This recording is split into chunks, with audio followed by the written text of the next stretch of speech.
الشعب النيجيري والذب عنهم وجمع شملهم والحفاظ على قدرهم، وكل ما هو وسيلة إلى تحقيق الغاية نتوسل به ليتحقق الهدف الرئيسي. نرجو من فضيلتكم المباركة التوجه والدعوة اللازم، كما نطمع من دعواتكم وضماناتكم سيدي تجاه بلدنا أمنا واقتصادا، حكومة وشعبا، وحكومة وشعبا، وتجاه خدمتنا وأنشطتنا. أكرمكم الله بمزيد من الصحة وزاد في عمركم خدمة للدين والطريقة والفيضة. والسلام عليكم ورحمة الله تعالى وبركاته. سألت كبار الفيضة من خلفتم لنيجيريا العظمى وللفيض من هم؟ سألت كبار الفيضة من خلفتم لنيجيريا العظمى وللفيض من هم؟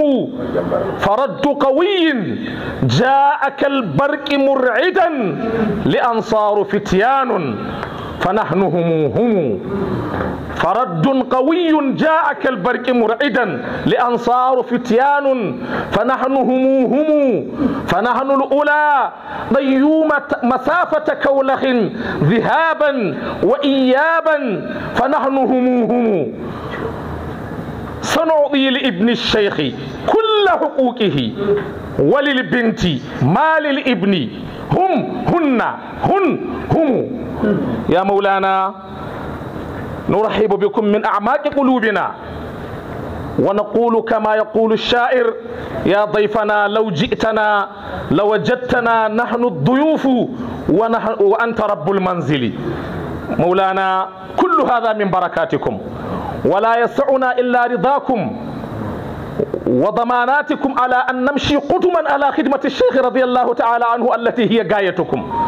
منظمة أنصار الدين هذه مقبولة لدى جميع أتباع الشيخ إبراهيم في نيجيريا، لا سيما الشباب، دائما يتحركون مع تحركها ويثقون بها ثقة عمياء تامة، لأنهم على يقين بأنه لا يهم أنصار الدين سوى الشيخ وأسرة الشيخ رضي الله تعالى عنه.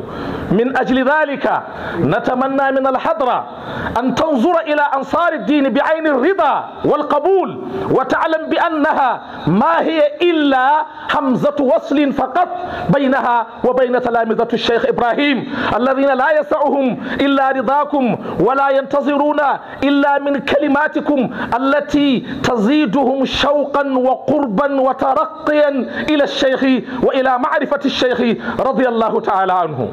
وإنهم طلبوا منا أن نطلب من حضرتكم أن تهيئوا وقتا تزور فيه تلامذة الشيخ إبراهيم في أنحاء نيجيريا لكي يستمدوا من فيوضاتكم ومن علومكم ومن معرفتكم التي كرسها الشيخ رضي الله تعالى فيكم.